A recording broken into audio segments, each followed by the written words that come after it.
안녕하세요. 건강 365 아나운서 추인경입니다. 심장 혈관이 갑자기 막히면서 심장 근육이 죽어가는 질환, 급성 심근경색입니다. 피떡으로 불리는 혈전으로 인해서 심장 근육으로 혈액이 공급되지 못하면 어떻게 될까요? 돌연사로 이어질 수 있습니다. 생명을 위협하는 응급질환인 거죠. 위험을 감지할 수 있는 증상은 있는 걸까요? 아무 증상 없이 갑자기 쓰러지면서 바로 의식을 잃는 걸까요? 오늘은 급성 심근경색에 대해 알아봅니다. 그리고 잇몸 건강과 관련한 여러 제품들이 있는데요. 오늘 약이 되는 약 이야기에서 살펴보겠습니다. 건강 365 신해철의 그대에게 듣고 시작하겠습니다.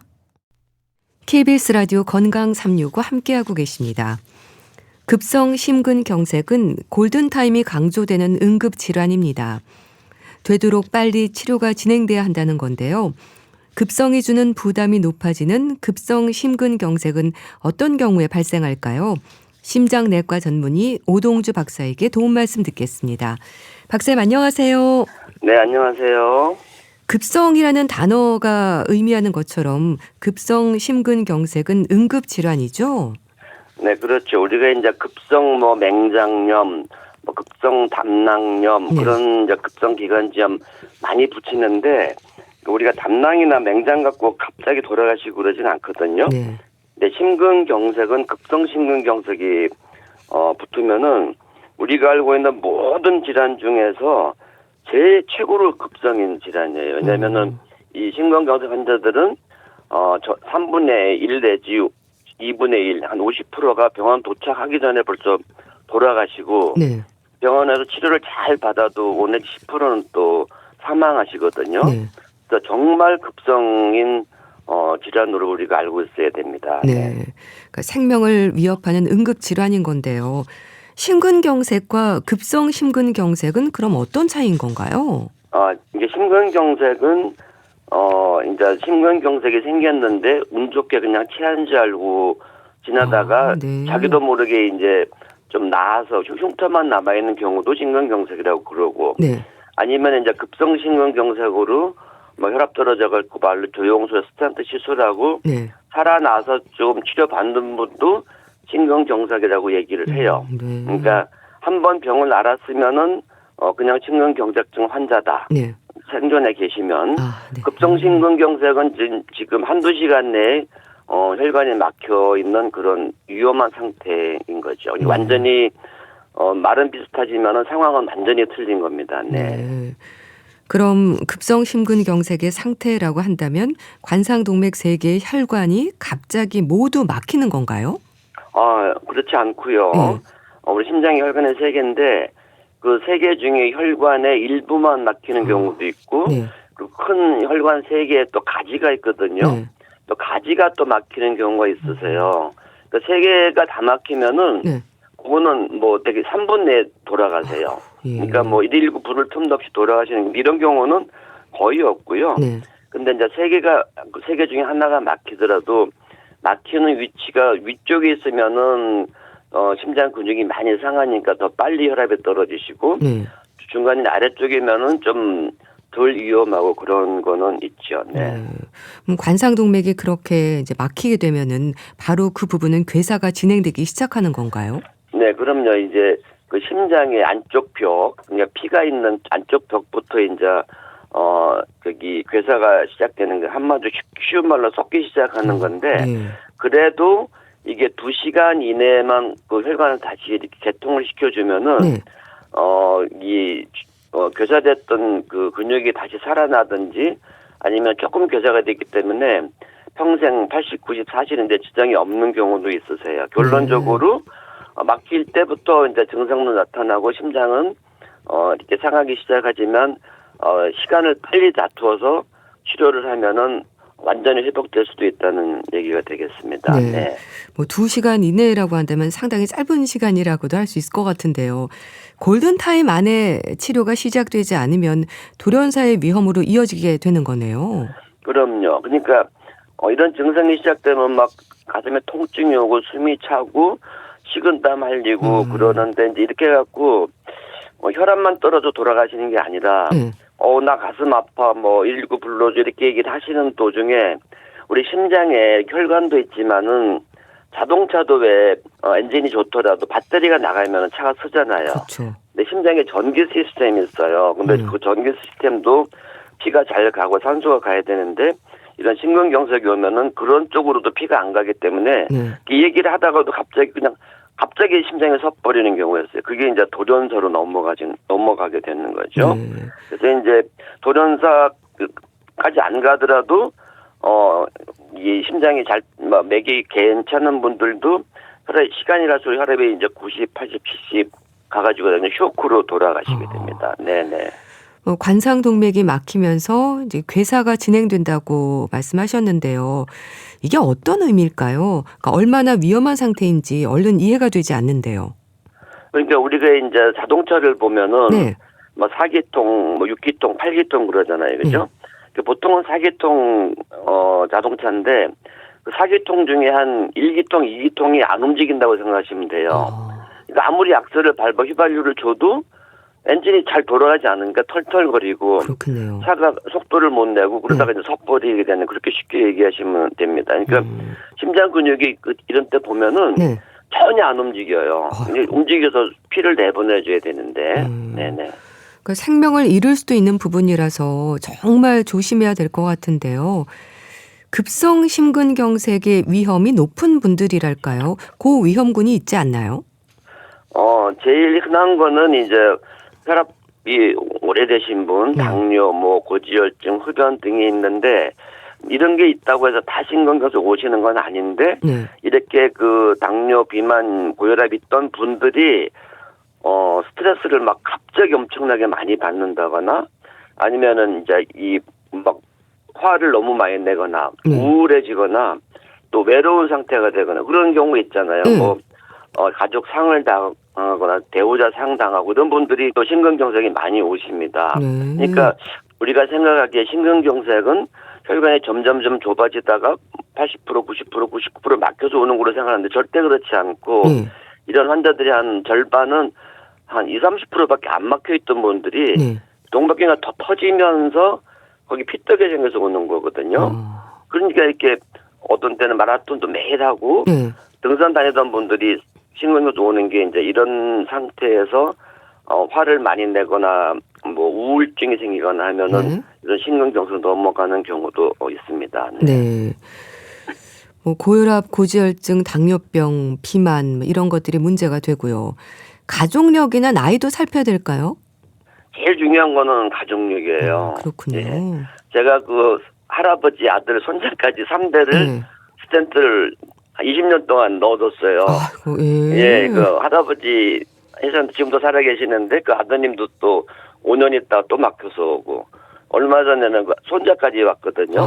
근데 그 손자분은 매일 헬스 다니고 담배도 안 피우는 분인데 유전적으로 동맥경화 또 잘 오는 분이 있습니다. 그래서 자기 사촌 이내에 그 50살 이전에 한 명이라도 심근경색이 있었으면은 본인도 올 가능성이 있기 때문에 미리미리 병원 가서 검사를 해보시고 그러는 게 좋습니다. 네. 그럼 이렇게 급성으로 갑자기 혈관이 막히기까지 전조 증상은 없습니까? 대개들 갑자기 막혔다 그러는데 자세히 물어보면은 한 달 전부터 조금씩 뭐가 있다고 그래요. 이 논문에 나온 얘기인데요. 아주 굉장히 필요하거나 무력감이 오거나 조금만 걷지 않고 신경만 써도 가슴이 답답해지고 이런 게 있다가 한 달쯤 있다가 심근경색이 오는 경우가 많이 있으세요. 그래서 이제 내가 요즘에 걱정이 많고 고민이 많고 회사 일이 잘 안 되는데 이게 답답하다.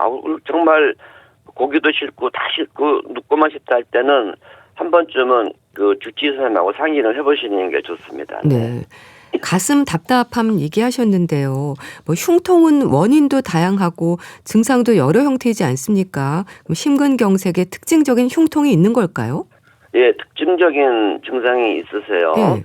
환자분들이 공통적으로 말씀하시는 게 이제 이 자기가 가슴이 답답하고 아프다는데 어떤 분은 찢어진다, 코끼리가 다리로 누르는 것 같다, 고춧가루 뿌린 것 같다, 굉장한 표현을 하는데 이게 이제 가슴만 아픈 게 아니라 아래턱에서부터 배꼽 사이에 통증이 와요. 왜냐하면 심장혈관이 3개인데 그 혈관의 위치에 따라서 목이 조이는 분도 있고 네. 가슴이 아프면 또 금방 심장 생각하는데 배가 굉장히 아픈 분도 있으세요. 아. 그래서 더 위험한 거는 배 아프니까 내시경하다가 돌아가시는 분도 있으세요. 아이고. 심근경색 환자인데. 네.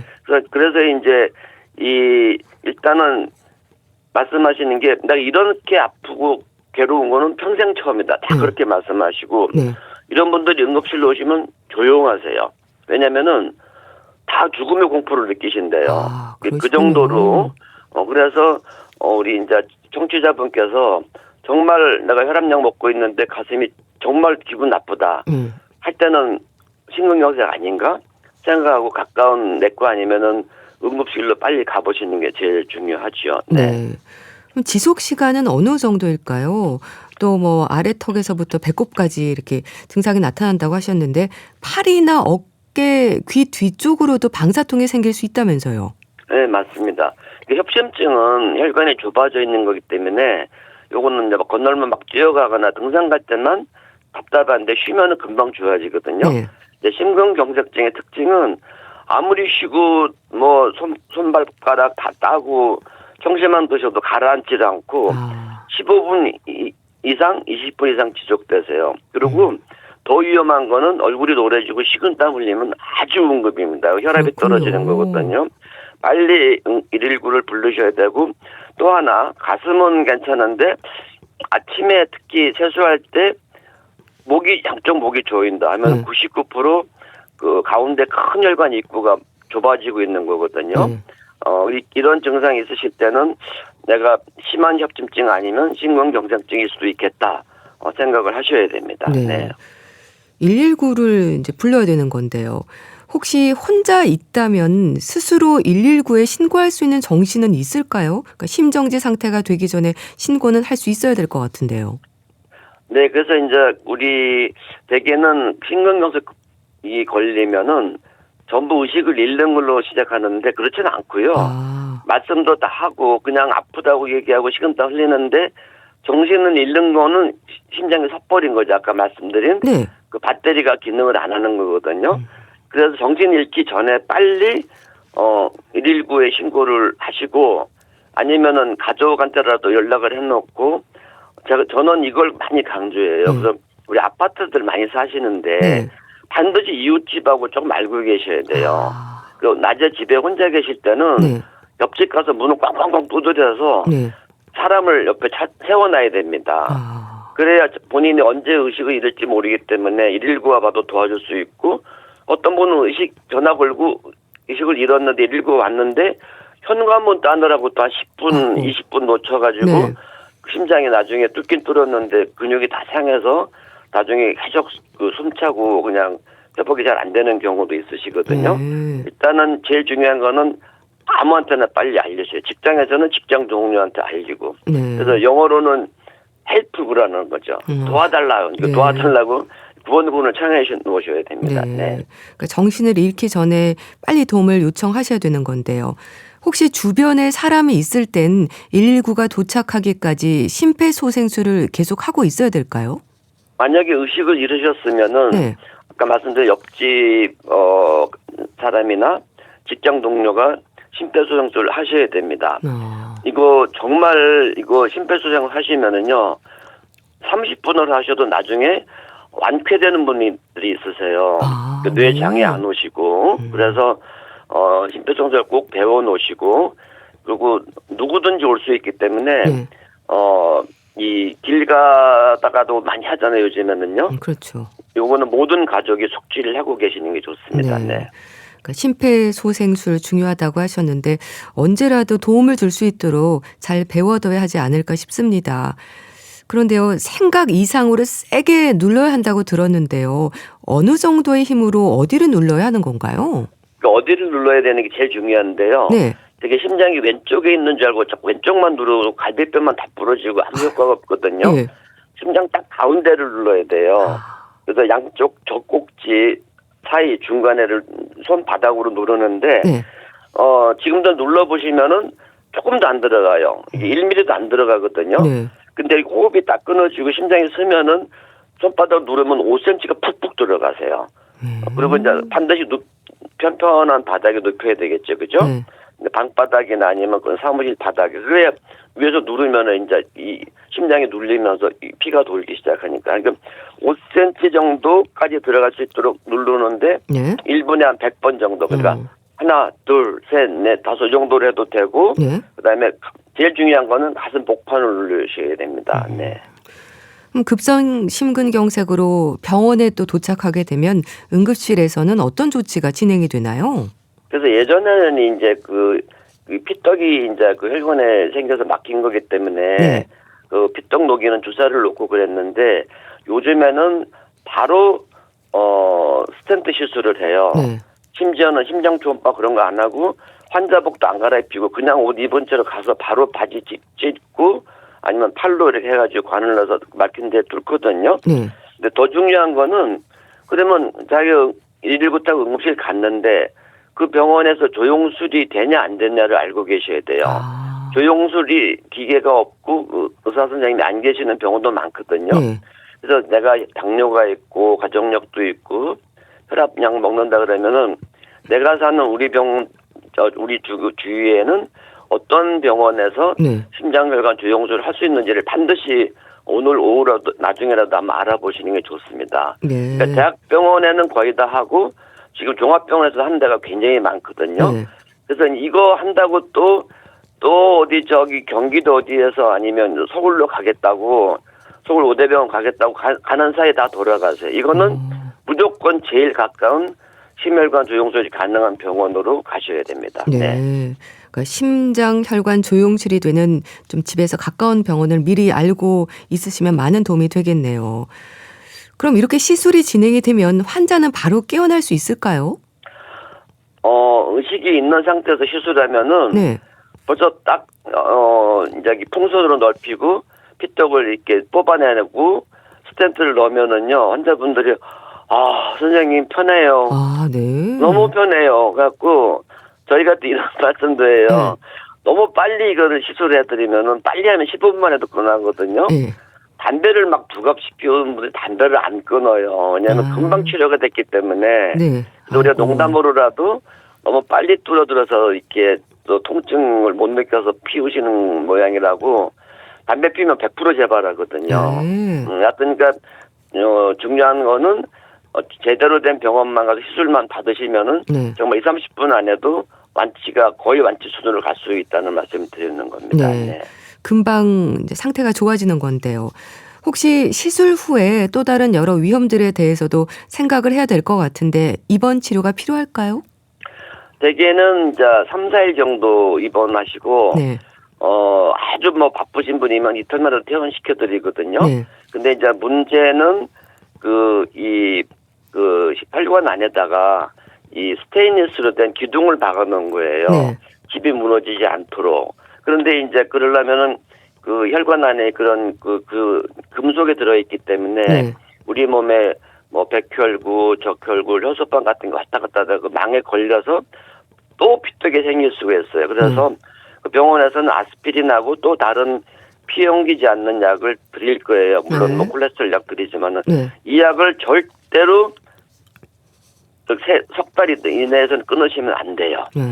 제일 사고 나는 게 치과 가서 이제 발치하신다고 끊었다가 도로 막히는 분도 있고, 물론 이제 암 같은 거 있으시면은 아주 위험할 때는 저희가 이제 석 달 있다가 주사로 좀 대치하고 수술하고 다시 약을 드리는 경우도 있기 때문에 네.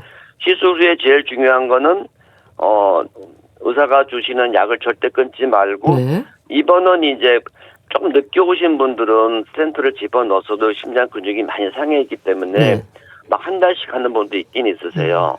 근데 빨리 오신 분들은 아까 말씀드린 대로 조기 퇴원도 가능하기 때문에 하여튼 지체하지 않는 게 제일 중요합니다. 네. 네, 알겠습니다.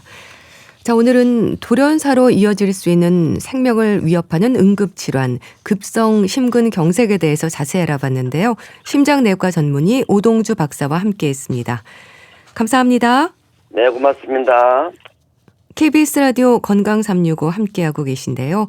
해바라기에 행복을 주는 사람 듣고 다시 오겠습니다. KBS 라디오 건강 365 함께하고 계십니다.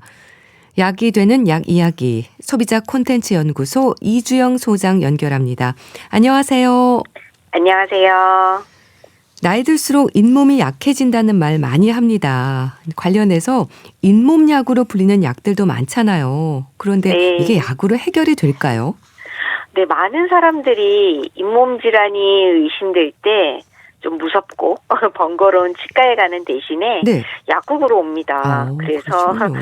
네, 쉽게 약 좀 달라고 잇몸 약부터 이렇게 달라고 하시는 분들이 많으신데요. 네.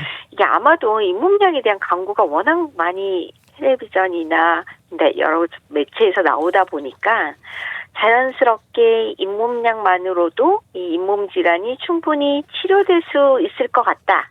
약만 먹으면 낫겠지라는 이런 믿음이 생겼기 때문이라는 생각이 드는데요. 네. 안타깝게도 지금 약국에서 판매되는 잇몸약은 그 효능 효과가 허가 사항이 치료 보조제로 허가되어 있습니다. 아, 정확히는 이제 치아 주위 조직의 치료 후에 치은염, 잇몸염이라고도 하는 그 치은염 또는 가볍거나 중등도 정도의 치주염의 네. 보조 치료라고 허가가 되어 있습니다. 네.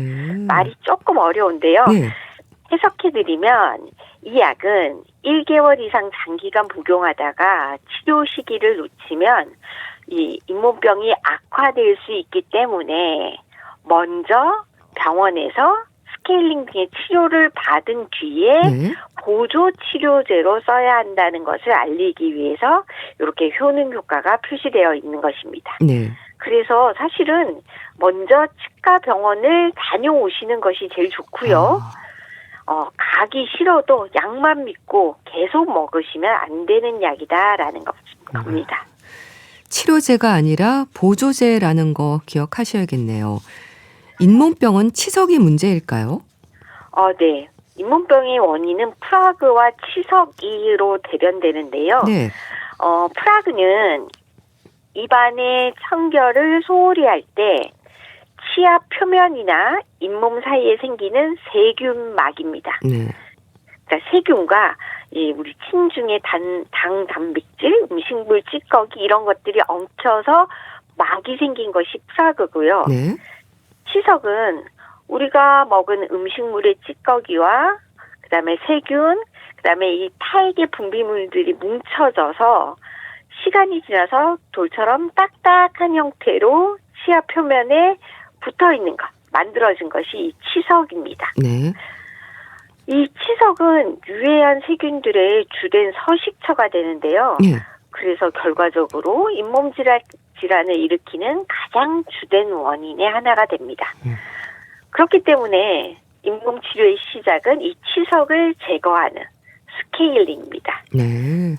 왜 우리가 오랜만에 치과를 가면 네. 일단 나는 아프거나 뭐 붓거나 이런 증상 때문에 왔는데 먼저 스케일링부터 하자고 하잖아요. 네. 그 이유가 이게 먼저 제거부터 하고 난 다음에 원인을 제거하고 치료를 해야 되기 때문입니다. 1년에 한 번은 네. 의료보험에서 치석 제거수를 받을 수 있기 때문에 오늘 생각나신 김에 네. 스케일링 예약을 좀 하시면 좋겠습니다. 네. 그러니까 정기적인 스케일링 꼭 챙기시면 좋겠고요. 자, 여기에 더불어서 평소에 양치 습관도 참 중요하죠. 네. 이게 치은염은 그 초기 단계에서는 정말 칫솔질만 잘해도 치료 효과가 납니다. 네. 그러니까 세균 막덩어리와 치석을 잘 제거만 해줘도 괜찮아진다는 건데요. 되게 이제 양치질, 우리 분노의 양치질이라고 하잖아요. 네. 막 닦는 거. 저도 아무 생각 없이 양치질 하다 보면 막 세게 닦고 있는 경우가 종종 있는데, 치안이 무조건 세게 닦기보다는 이 칫솔모를 45도로 비스듬히 세워서 치아와 잇몸 사이에 넣어서 마사지 하듯이 살살 닦아주는 게 좋습니다. 네. 이렇게 해야 치아 주변에 잇몸의 혈액순환을 증진시키고 붓기를 가라앉힐 수 있는 칫솔질이라고 할 수 있고요. 또 이 칫솔이 닿지 않는 곳은 치실이나 치간 칫솔을 이용해서 깔끔히 칫솔질을 해주셔야 됩니다. 네. 잇몸병의 위험은 구취로도 알 수 있지 않나요? 네, 구취는요, 이 원인이 구강 내 원인과 구강 외, 그러니까 이 치아와 입 말고 다른 전신적인 원인으로도 발생은 할 수 있는데요. 네. 대개는 구강 내 원인이 대다수입니다. 그렇군요. 예, 이 구강 내 원인의 대표적인 사례가 충치, 그리고 잇몸 질환, 네. 그리고 치주 질환입니다. 왜냐하면 세균이 구강 내 단백질을 분해해서 나타나는 휘발성 황화물에 의해서 이 구취가 생기기 때문인데요. 네. 그래서 이런 구강 내 원인인 경우에는 그 원인이 되는 충치나 잇몸 염증을 치료해야지 구취가 해결이 됩니다. 그리고 구강 건조증, 보통 입마름증이라고 하는데요. 네. 입안이 이렇게 건조한 이 구강 건조증도 입 냄새의 원인이 됩니다. 입이 마르면 구강 내 미생물 환경이 악화될 뿐만 아니라 이 혀 표면이 건조하고 까칠까칠해지면서 백태가 더 잘 쌓이게 됩니다. 네. 사실 복용하는 약이나 전신 질환으로 구강 건조증이 생기는 경우도 있어서 사실 약물도 좀 살펴봐야 되고 다른 질환이 있는지도 살펴봐야 되는데 네. 일단 구강 건조증이 있을 때는 틈나는 대로 자주 물을 소량씩 마셔주는 것이 좋습니다. 그런데 이렇게 입냄새가 나시면 구취에는 되게 이렇게 입안에 뿌리는 스프레이나 예? 캔디를 되게 많이 찾으세요. 캔디나 스프레이 주로 항균 성분, CPC 성분의 에센셜 오일 등이 들어가서 좀 세균을 약간 세균해주고, 그리고 아까 휘발성 화합물이라는 냄새를 일으키는 원인 물질을 좀 분해하고 산화시켜주고, 또 무엇보다는 사실 그 안에 들어가 있는 향료에 의해서 네. 이 냄새를 은폐하는 원리로 작동합니다. 그래서 시중에서 판매되는 이런 각종 스프레이나 캔디 같은 종류들은 좀 사용하기는 편하지만 입냄새를 잠시 없애주는 역할만 할 뿐이고 네. 지속적인 효과는 없다라는 걸 좀 알고 계시고요. 네. 특히나 제품 중에 그 알코올, 에탄올이나 항균 성분이 들어있는 제품을 너무 자주 오래 사용하게 되면 오히려 입냄새가 악화될 수 있기 때문에 좀 주의하셔야 되겠습니다. 네. 아이들의 충치도 걱정인데요. 네, 사실 치과에 가면 어린이들이 훨씬 많잖아요. 이 20대 전에 치과 이용률이 훨씬 높아요, 사실. 네, 그렇군요. 그런데 이 어린 시절에 충치가 많았거나 또는 잇몸병을 심하게 앓은 사람이 네. 그렇지 않은 사람에 비해서 나중에 성인이 돼서 심혈관병 위험이 훨씬 높다는 연구 결과가 최근에 나왔습니다. 네, 이게 좀 대규모 연구를 했더라고요. 네. 덴마크 코펜하겐 연구팀이 한 건데요. 63년에서 72년생 약 56만 8천 명의 치과 기록을 이들이 성인이 된 2018년까지 건강 데이터를 이렇게 분석을 한 연구 결과인데요. 네.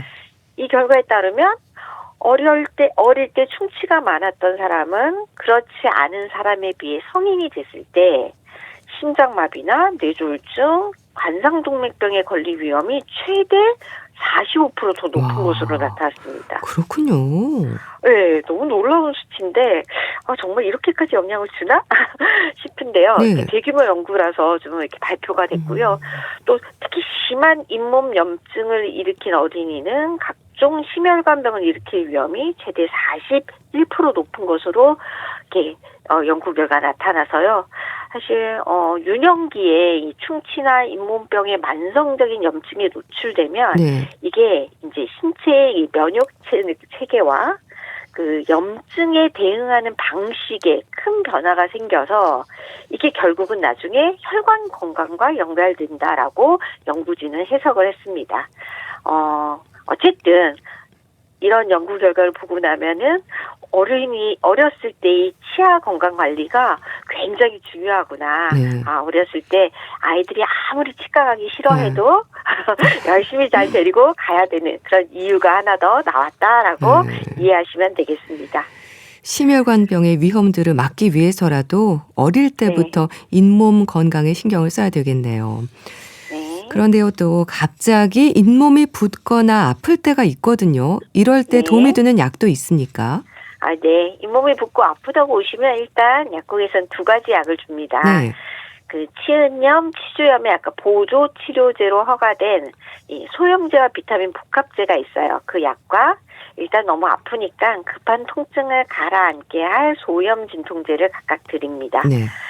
그래서 이제 잇몸을 작동하는 약 소염제 비타민 복합제제는요, 4가지 성분이 들어가 있습니다. 여기는 아스코르빈산이라고 해서 우리가 흔히 아는 수용성 비타민 C가 들어가 있는데, 이 비타민 C가 혈관을 강화하고 출혈을 예방하고 항산화 효과를 나타내고요. 네. 그다음에 토코페롤 성분이 들어있는데 역시 비타민 E인데요. 잇몸의 혈액순환을 촉진하고 잇몸 조직세포의 안정을 도와주는 역할을 합니다. 네. 그리고 카르바조크롬이라는 성분인데요. 이 혈소판의 응집과 유착을 일으켜 좀 혈류를 멈추게 하는 항혈작용제가 들어가 있고, 네. 리소짐 성분은 염증을 완화하는 이렇게 4가지 성분입니다. 이 4가지 성분의 조합으로 약을 먹으면 단기 투여시 효과가 좋기 때문에 초기 이제 치은염에 많이 사용하는, 역시 보조 치료제지만 초기 치은염에 효과가 좋아서 이 약을 드리고요. 또 예방 차원으로도 장기 복용도 가능합니다. 네. 그렇지만 어쨌든 이 약을 몇 번 드셨는데 증상이 호전되지 않으면 치과 치료 꼭 받으시고 그다음에 예방적으로 재복용하시면 되겠고요. 네. 이 약 같은 경우는 아까 비타민이 들어가 있잖아요. 그래서 특별히 위장장애가 심하지 않고 수유부도 복용 가능한 약입니다. 네. 그렇게 먹는 약도 있고요. 잇몸에 네. 바르는 것도 있지 않나요? 네. 보통은 잇몸 치약 어디 있어요? 하고 찾으시는데요. 네. 이게 닦으면서 치료하는 잇몸 치료제라고 할 수 있습니다. 이 바르는 잇몸 치료제는 잇몸의 치료와 또 이렇게 양치를 동시에 할 수 있는 치약형으로 만들어져 있는데요. 네. 그 안에 유효 성분은 이렇게 염증 억제 성분, 또 항균 성분, 또 붓기를 좀 억제하는 성분이 들어 있어서 구강 내 질환 예방과 치료에 도움을 줍니다. 네. 그래서 하루 2번 쓰게 되어 있고요. 뭐 깨끗한 손가락으로 마사지해도 되고 칫솔에 짜서 이렇게 양치하듯이 쓰셔도 되는데 대신 좀 부드러운 칫솔로 양치를 마사지하듯이 하시라고 합니다. 네. 이렇게 바르는 잇몸 치료제도 있고 또 구강 세정제, 물로 헹구는 것 형태로 되어 있는 것도 있는데요. 네. 구강 세정제로는 클로헥시딘 가글이 있습니다. 치과에서도 처방이 많이 나오는데요. 네. 치료 후에 사용하도록 치은염이나 구강 내 염증에 사용할 수 있고, 그다음에 항균 효과가 있습니다. 대신 이제 이런 구강 세정제는 양치질 자체는 대체할 수 없기 때문에 네. 반드시 양치는 하시고 보조제로 사용을 하셔야 되고요. 또 이 열흘 이상 지속적으로 사용하지 않기를 권장합니다. 하루에 2-3번 정도 이렇게 가글만 하시지 말고 입안에 이렇게 약간 머금고 있어요. 한 1분 정도 입에 머금고 있다가 뱉으세요라고 알려드리는데요. 네. 그래야지 좀 효과가 있는 약입니다. 네. 뭐 치료제가 아니라 보조제로 사용이 된다는 거 다시 한번 기억하시면 좋겠고요. 관련해서 건강기능식품들도 많지 않나요? 네, 사실 이 잇몸 영양제 하면은 그 일반 약보다는 건강기능식품이 더 많은 시장을 차지하고 있습니다. 네. 이 포장에 이렇게 건강한 치아 그림 또는 그 아주 건강한 잇몸 그림이 있는 경우가 많고요. 네. 일반 의약품으로 잇몸 치료 보조제는 하루에 3번 먹어야 되거든요. 그런데 이 건강기능식품은 또 복용법도 간편하게 하루 1번 일정인 경우가 많습니다. 네. 네, 훨씬 편하잖아요. 네. 그러니까 그러네요. 좀 치아에도 좋고 잇몸에도 좋은 효과가 있는 것처럼 이렇게 광고되어 있으니까 아마 많이들 선택을 하시는 것 같아요. 네. 그래서 제가 좀 그렇게 판매되는 제품들을 좀 구성 성분을 살펴봤더니 일단은 칼슘이 들어가 있습니다. 근데 칼슘이 잇몸 질환하고는 크게 관련이 없는데 네. 이게 칼슘이 들어가면 그 기능성 정보에 건강기능식품은 효능 효과를 포장할 수 없고 기능성을 쓸 수 있는데요. 네. 이 기능성 정보에 치아와 뼈 형성에 필요라는 말을 쓸 수 아, 있습니다. 그렇군요. 네, 그러니까 치아 그림을 쓸 수가 있는 거죠. 네. 그래서 일단 칼슘이 들어가 있고, 또 이 칼슘은 신경과 근육 기능 유지에 필요라는 용어가 사용 가능하니까, 신경도 왠지 맞는 것 같고. 네. 그다음에 프로폴리스를 넣어서 항산화 효과, 항균 효과에 도움을 주는 그런 성분을 좀 배합시켜 놨고요. 네. 그다음에 비타민 C, 아연, 셀레늄 등등의 이제 비타민 성분이 배합되어 있는 제품들이 다양하게 나와 있더라고요. 네. 그리고 가끔 이제 옥수수 불검화물 추출물이라는 오. 성분이 포함되어 있기도 한데요. 네. 이 옥수수 불검화물 추출물의 성분은 이제 베타시토스테롤이라고 해서 잇몸약에 쓰이는 그 성분입니다. 이 염증을 억제하는 효과가 있어서 치주의 염증을 줄이고 좀 흔들거리는 치아에 도움이 되는 이게 의약품으로 사용되는 성분인데, 네. 요게 소량 함유되어 있는 제품도 있었고요. 그리고 간혹 그냥 옥수수 추출물이라는 표현이 있기도 했습니다. 이건 뭐지? 이러고 봤더니 그러니까요. 이렇게 옥수수 불검화물 추출물, 말이 좀 어렵잖아요. 네. 그러니까 다들 이제 옥수수만 기억을 하니까 이게 옥수수 추출물이라는 표현도 있던데 이게 그냥 옥수수 전분을 넣은 거더라고요. 네. 그래서 이거는 의약품 성분으로 쓰이는 옥수수 불검화물 추출물하고는 다르고요. 네. 옥수수 전분은 이게 약의 모양을 잡아주도록 하는 그런 역할입니다. 보조제입니다. 보조 성분인 거죠. 네. 그래서 이것도 소비자들이 좀 헷갈릴 수 있겠다, 착각할 수 있겠다, 의약품하고 같은 걸로 오해할 수 있겠다라는 생각이 들었습니다. 네. 그래서 좀 더 꼼꼼히 보시면 좋겠고요. 역시 효능 효과가 아니고 이제 기능성만 표시된 건강기능식품은 이제 도움을 받는 정도로만 생각하시고, 가장 중요한 것은 정기적인 치과 검진이 필수라는 것을 다시 한번 강조해 드리겠습니다. 네. 정기적인 검진과 스케일링 기억하시면 좋겠고요. 이 건강기능식품이요. 먹어서 네. 안 좋을 건 없지만 치료제로 생각하는 게 문제가 될 것 같은데요. 네. 설명서를 잘 읽어보는 것도 필요할 것 같습니다. 확인해야 하는 단어도 있지 않을까요? 네. 일단은 광고에 현혹되시면 안 됩니다. 항상 광고가, 만들어진 성분의 효능 효과가 아니라, 네. 좀 핀트가 맞지 않는 다른 것들을 표시하는 경우가 굉장히 많습니다. 그래서 효능 효과라든지 질병의 치료는 아니라는 걸 반드시 기억을 해주셨으면 좋겠고요. 네. 그래서 건강기능식품에는 기능성이라는 것을 확인하셔야 됩니다.